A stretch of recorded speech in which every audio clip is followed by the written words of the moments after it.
Bem-vindo à história de Jesus. Tirado do maior livro já escrito, as Sagradas Escrituras, temos o relato histórico, a história de Jesus. Esta narrativa dos eventos de sua vida e ensinamentos reflete seu impacto dramático na história humana. Suas palavras falam com autoridade, propósito e significado. Jesus proclamava ser o Deus Criador, capaz de perdoar pecados e dar aos seus seguidores a certeza de que viveriam eternamente com Deus. Através de sua vida, ele demonstrou o seu miraculoso poder sobre a natureza, doenças e, por fim, sobre a morte. O fato de seu retorno à vida depois de morto tem sido celebrado mundialmente como o maior símbolo e promessa de esperança. Através de seus milagres e incríveis ensinamentos, este humilde carpinteiro da Palestina tem se tornado a pessoa mais fascinante de todos os tempos.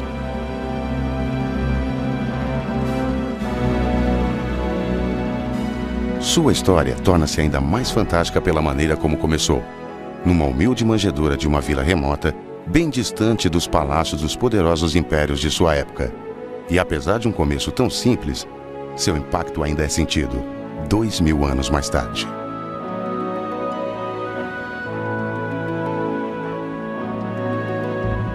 Por causa de sua vida incrível e de suas mensagens extraordinárias, as pessoas que buscavam sabedoria e esperança chegavam-se cada vez mais perto deste meigo mestre chamado Jesus. Preste atenção.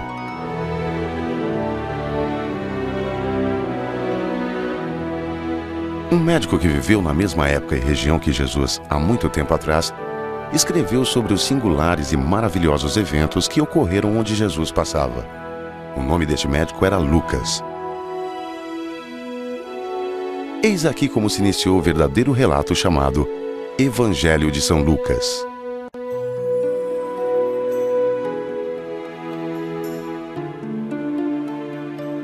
Nos tempos em que César Augusto era o imperador romano e Herodes o grande rei da Judéia, Deus enviou o anjo Gabriel a uma virgem da vila de Nazaré.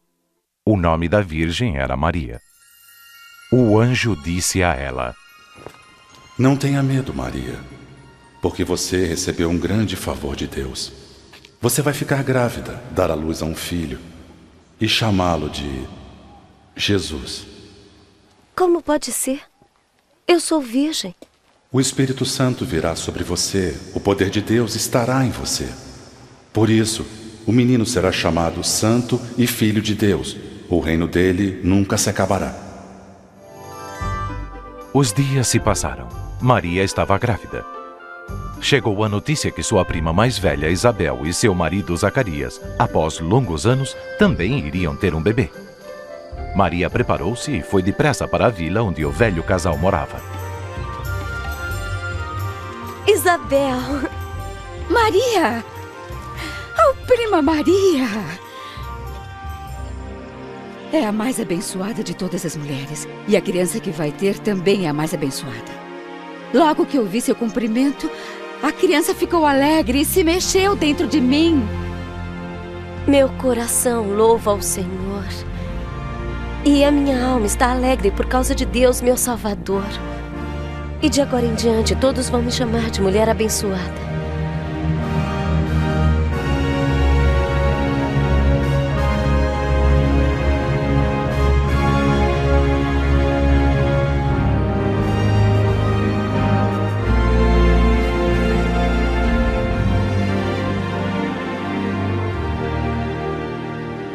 Os dias se tornaram em meses, e a hora de Maria dar à luz se aproximava.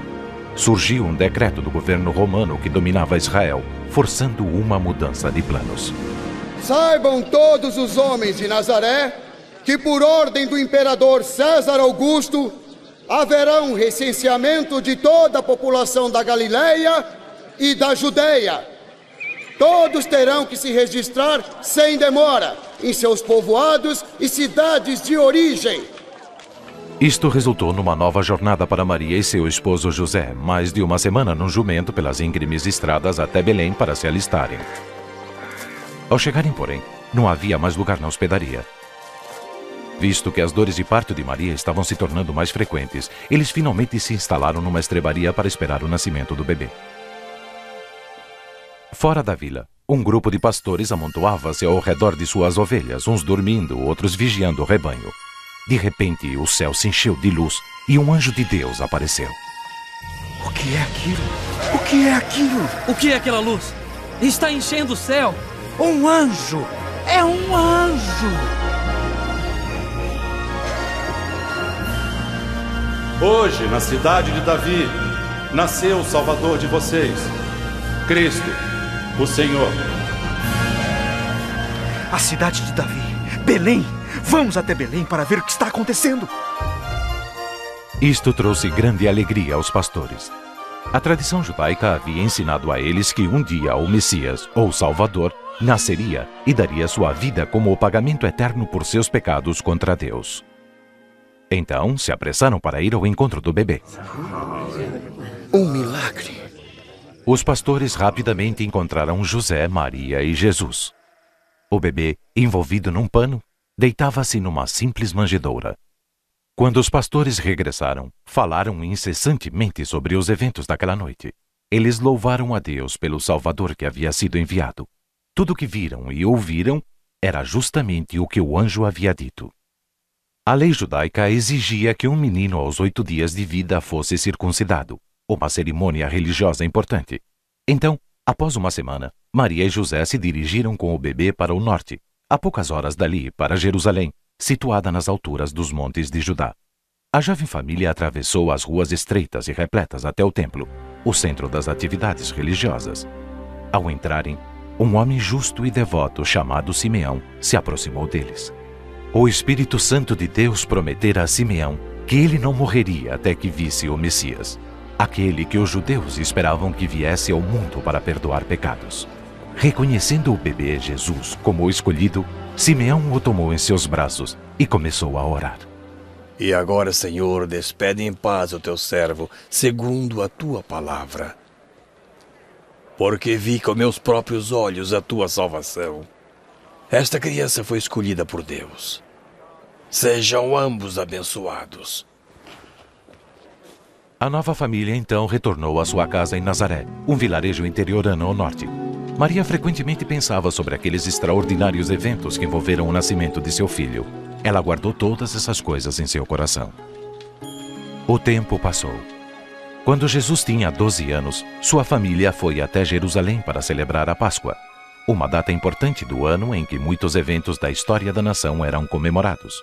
Quando a celebração terminou, voltaram para casa. No caminho, descobriram que Jesus se perdera. Foram 3 dias preocupantes. Maria e José o procuraram na cidade de Jerusalém. Finalmente, os pais ansiosos localizaram Jesus no templo, sentado entre os mestres religiosos. Quem é este menino que faz estas perguntas? Vem de Nazaré. Pensamos que tinha partido conosco. Perdoe-nos seu entusiasmo. Meu filho, por que você fez isto? Seu pai e eu estávamos aflitos procurando você. Por que estavam me procurando? Vocês não sabiam que eu estava na casa do meu pai? E então Jesus retornou a Nazaré com seus pais, onde cresceu em estatura, sabedoria e em graça perante Deus e os homens. Durante o 15º ano do governo do imperador romano Tibério, a palavra de Deus veio até João, o filho da prima de Maria, Isabel. João falava para grandes multidões sobre a necessidade de se desviar do pecado, ser batizado nas águas e se consagrar para Deus. Eles o chamavam de João Batista.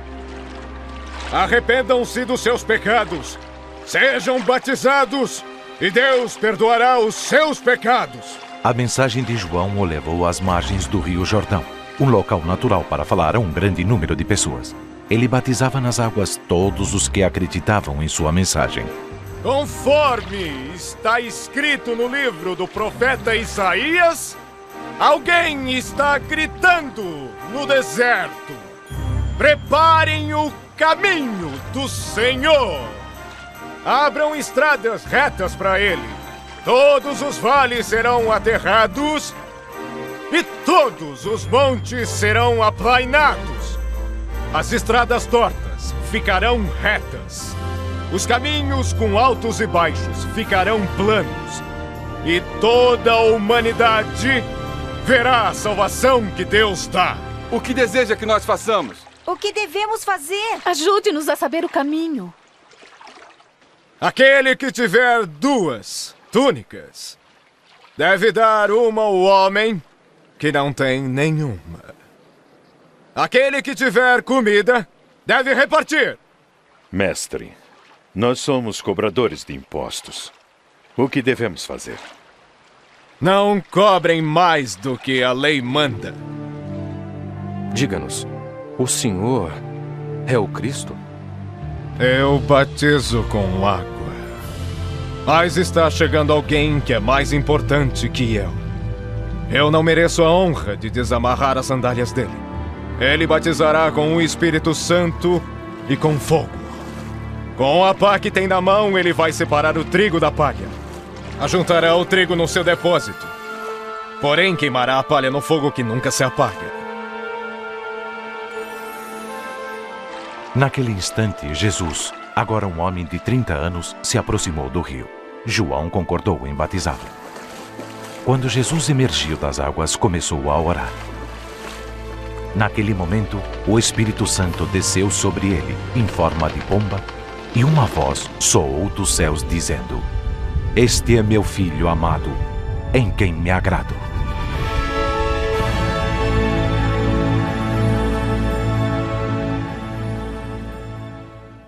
Então Jesus foi guiado pelo Espírito de Deus ao deserto, por 40 dias para ser tentado pelo diabo. Ele não comeu nada durante aqueles dias, e estava faminto, quando o diabo se aproximou, dizendo: Se você é filho de Deus, mande que esta pedra se transforme em pão. Jesus respondeu usando a Bíblia. Está escrito: Não só de pão viverá o homem, mas de toda a palavra de Deus. Em questão de minutos, o diabo lhe mostrou todos os reinos do mundo e disse: Eu lhe darei todo este poder e toda esta riqueza. Tudo isto me foi dado e eu posso dar a quem quiser. Isto tudo será seu, se você se ajoelhar e me adorar. Está escrito: Adore o Senhor teu Deus e sirva somente a Ele. Finalmente, o diabo levou Jesus a Jerusalém e colocou-o na parte mais alta do templo, fazendo menção das Escrituras. Se você é filho de Deus, atire-se lá embaixo. Porque a Bíblia Sagrada afirma: Deus mandará seus anjos para cuidarem de você, e vão segurá-lo com suas mãos para que nem os pés você machuque nas pedras.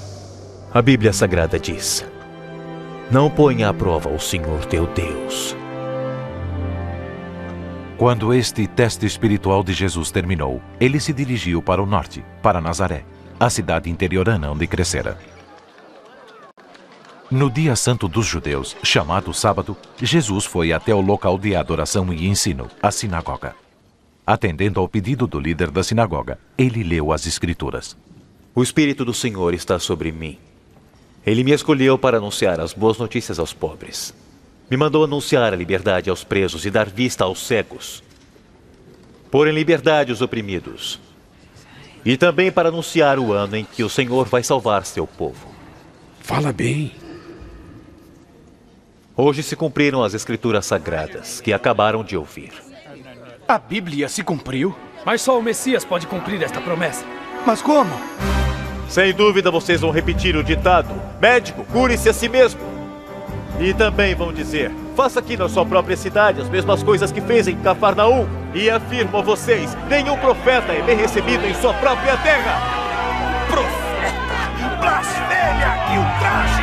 Quem ele pensa que é? Não é ele o filho do carpinteiro? Tirem-no daqui! Para fora com ele! O povo levou Jesus para um penhasco fora da cidade e tentou atirá-lo de lá. Mas ele atravessou a multidão e seguiu seu caminho.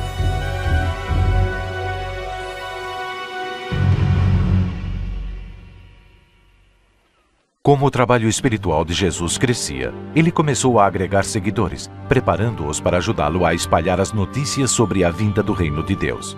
No pequeno mar da Galileia, encontrou vários pescadores lavando suas redes. Seus nomes: Simão Pedro, Tiago e João. Perto deles, havia 2 barcos de pesca.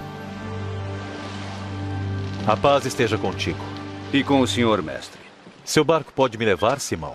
Claro, mestre. Leve o barco para onde o lago é mais fundo. E você e seus companheiros joguem as redes para pescar. Ah, mestre, trabalhamos muito durante a noite toda e não conseguimos pescar nada. Mas já que o senhor está mandando, eu vou jogar as redes. Tiago! João!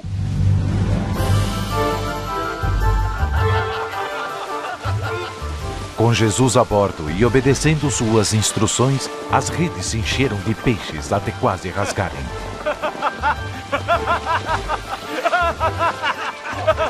Tiago! João! Venham! Venham! Venham ajudar! Não podemos! Estamos transbordando! Já chega, é o bastante! É o bastante!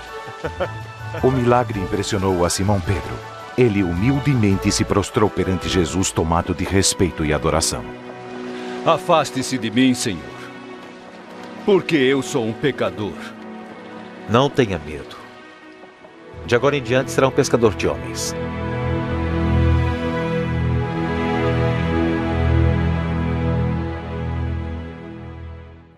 Aonde Jesus passava, as pessoas se juntavam ao redor dele, de toda a Judéia, Jerusalém e das regiões vizinhas. Muitos vinham para serem curados de doenças, ou porque estavam perturbados por maus espíritos. Eles tentavam tocar em Jesus. Dele saía poder que curava a todos. Salve-nos, Jesus! Precisamos do Senhor! Outros vinham para ouvi-lo, muito interessados na mensagem sobre o reino de Deus. Jesus falava diretamente aos seus corações, corrigindo alguns, irado com outros, mas causando efeito nas vidas de todos os que o ouvissem.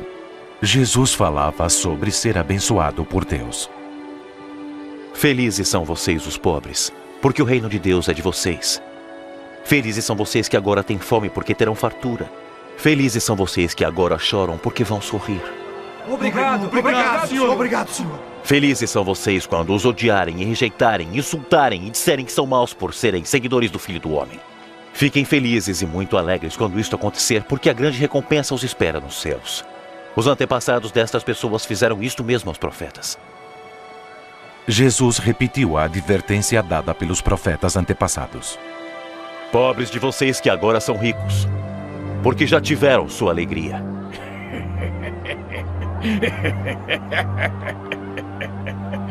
Ele não quer ser rico, deve estar louco.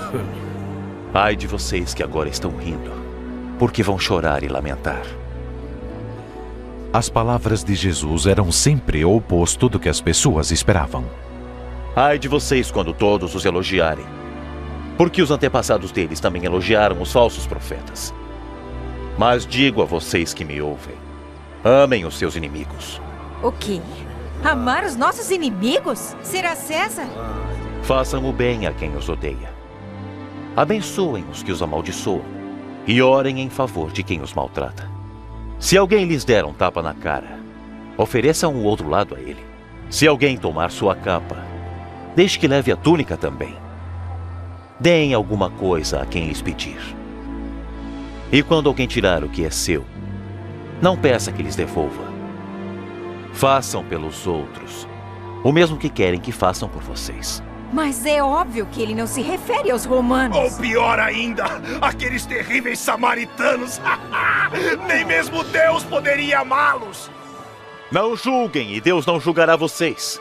Não condenem e Deus não condenará vocês. Perdoem e Deus perdoará vocês. Deem e Deus dará a vocês. A mesma medida que usarem, Deus usará para com vocês. Guie-nos em teus caminhos, Senhor. Se amam somente aqueles que os amam, por que esperam a recompensa divina? Até as pessoas de má fama o fazem. E se fazem o bem somente àqueles que lhes fazem o bem, por que esperam a recompensa divina? Até as pessoas de má fama fazem assim. Guia-nos, mestre. Amem os seus inimigos. Façam o bem a eles. Emprestem e não esperem receber de volta. E terão uma grande recompensa divina. Assim serão os filhos do Altíssimo Deus. Façam isto porque Ele é bom para os ingratos e maus. Sejam misericordiosos, assim como o Pai também o é.